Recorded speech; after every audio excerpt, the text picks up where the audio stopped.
Hashemite rule was among the most enduring political structures in the Levant in the century since the fall of the Ottomans.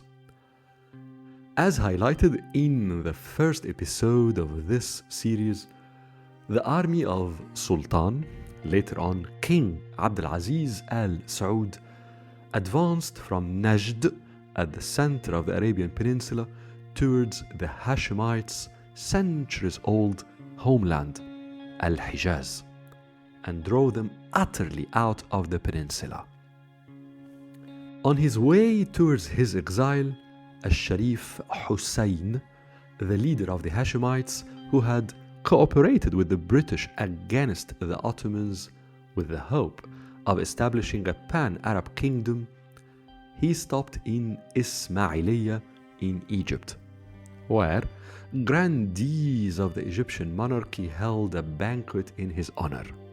As some of the Egyptians who had attended the dinner later commented, the Sharif, a title designating his descent from the Prophet Muhammad, was in a melancholic mood, reflecting on the kingdom that never came to pass. History vindicated the Sharif, however. Two of his sons came to rule kingdoms in the Levant. Faisal was declared king of Syria until the French army quashed the nascent monarchy in its infancy. But Faisal, whom several British military intelligence officers had held in high regard, established a Hashemite kingdom in Iraq.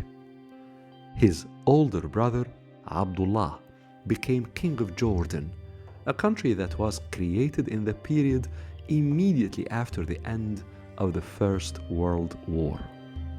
Although Faisal's grandson, Faisal II, was brutally murdered in the coup that had ended the Hashemites' kingdom in Iraq, the Jordanian Hashemite kingdom endured and managed in the past century to entrench itself in the Levant.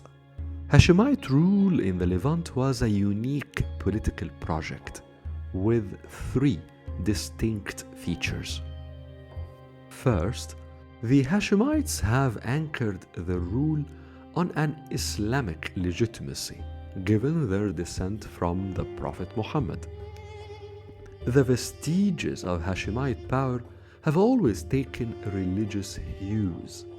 Islamic jurisprudence has always been at the center of legislation, and the kingdom at heart is, as well as in its official name, a Hashemite kingdom, tracing its origin to the clan of which the Prophet Muhammad was a shrine. Yet, Hashemite rule was by design inclusive. The Hashemites understood that the Levant is vastly different from the Arabian Peninsula, even from Al-Hijaz, traditionally the most culturally open region in Arabia. Throughout its history, the Levant was a crucible of cultures, traditions, and religions. A successful Levantine society must be culturally inclusive and socially open to different people's ideas and ways of life. Indeed, Hashemite Iraq and Jordan have been Arab in orientation, but highly inclusive of Armenians, Caucasians, and non-Arab Levantines. And along with the religious legitimacy and milieu, the Hashemite kingdoms have always welcomed non-Muslims who have not only prospered, but became truly integrated in the upper echelons of Hashemite rule. This inclusivity reflected the Hashemite kings' internalization of the soul of the Levant, to which they came as political entrepreneurs and over time became part and parcel of its post-Ottoman composition. Hashemite rule was also anchored on a moderate, open form of Islamism, which is the second key feature of their political project. As I have argued in my book, Islamism, the term encompasses much more than political Islamist groups or militant Islamist militias. At heart, Islamism is anchoring political legitimacy, legislation, and social frame of reference on understandings and interpretations of Islam.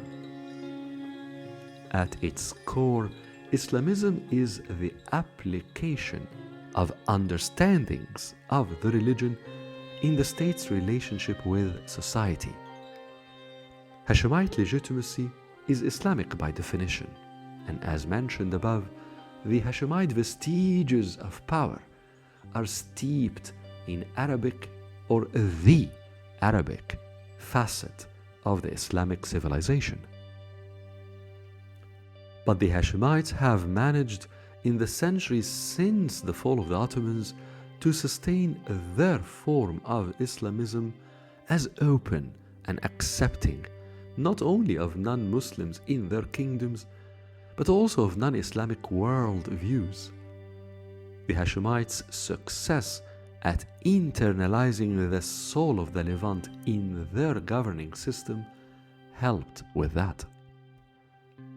This success has positioned the Hashemites globally as one of the brightest faces of the Islamic civilization after the Ottoman Caliphate vanished.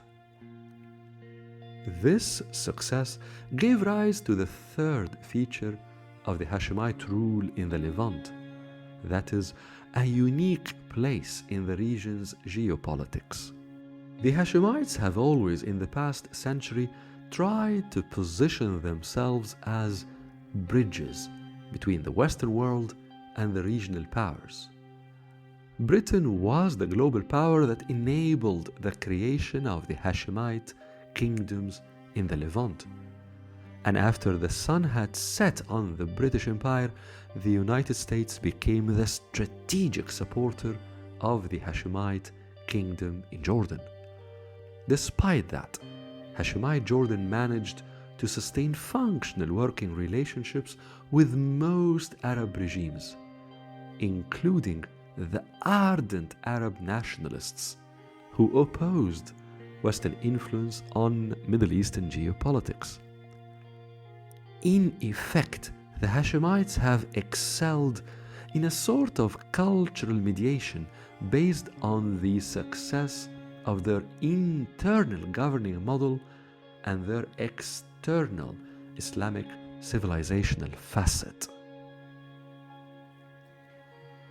But these features of the Hashemite project have recently been facing serious challenges. First, the Levant, the geographic and cultural milieu in which the Hashemites have entrenched their project, is increasingly mired in acute geopolitical problems that keep the entire region on the brink of serious flare-ups. Amidst such an environment, the Hashemite socio-political project, that is anchored on openness and stability, faces frequent problems.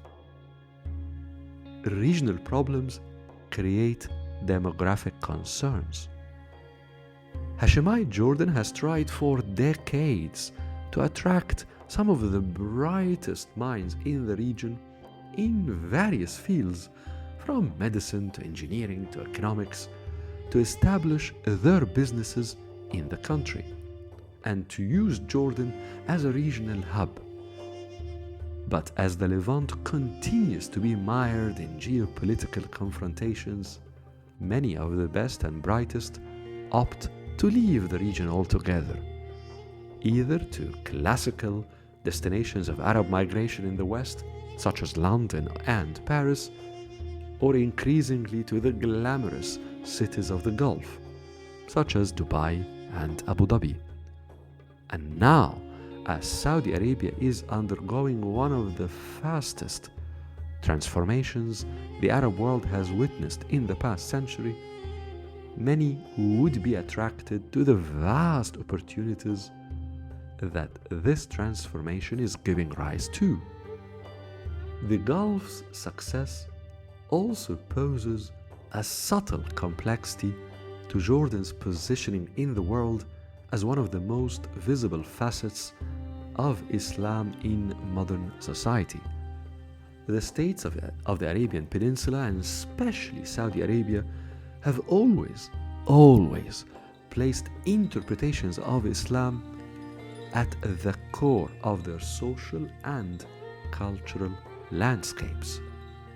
As these states become the most prominent socio-economic models in the wider Middle East, the way Islam is present in their societies might become the one getting the most global attention. With time, Islam in the Arabian Peninsula might emerge as the facet of the religion that many in the world invoke. The next piece in this series will look at the project behind the Lebanese state that was created at the end of the First World War, arguably the most fraught socio-political project to have emerged in the Levant after the fall of the Ottomans.